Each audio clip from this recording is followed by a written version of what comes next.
గురువుగారు, సురసాగర్ అనే గ్రంథాన్ని ఎవరు రచించారు? ఈ గ్రంథం యొక్క ప్రత్యేకత ఏమిటి? సురదాస్ సురసాగర్ అనే అద్భుతమైన గ్రంథాన్ని రచించాడు. కృష్ణ భక్తిని ప్రపంచానికి చాటి చెప్పటం కోసం అద్భుతమైన ఈ రచనను ఆయన కొనసాగించాడు. అంధుడైనటువంటి సూరదాసు నిత్యము భగవంతుణ్ణి కొలుస్తూ కృష్ణ భక్తియే జీవిత లక్ష్యంగా తన జీవితాన్ని కొనసాగించాడు. ఏ పని చేస్తున్నా ఆ నామస్మరణని వదలకుండా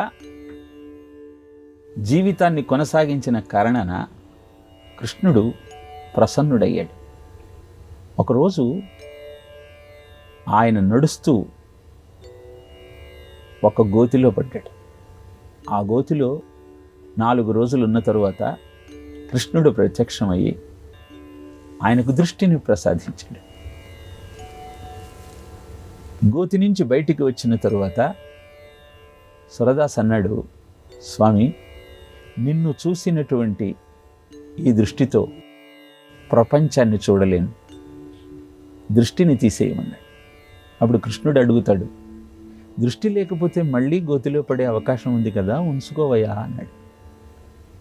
మళ్ళీ పడితే మళ్ళీ నువ్వు వచ్చి రక్షిస్తావు కదా, నాకెందుకు దృష్టి అన్నాడు. ఇంత అద్భుతమైనటువంటి విశ్వాసంతో ఆ కృష్ణుణ్ణి కొలిచాడు కనుకనే కృష్ణుడు ఎప్పుడూ సురదాసు వెంటనే ఉండేవాడు. అంధుడైనటువంటి సురదాసుకు రచనా సహకారాన్ని అందించిన వాడు ఒక మహానుభావుడు. ఎప్పుడైనా ఆయన రాకపోతే కృష్ణుడే వచ్చి ఆ రచనలు చేసేవాడు అని చెబుతారు.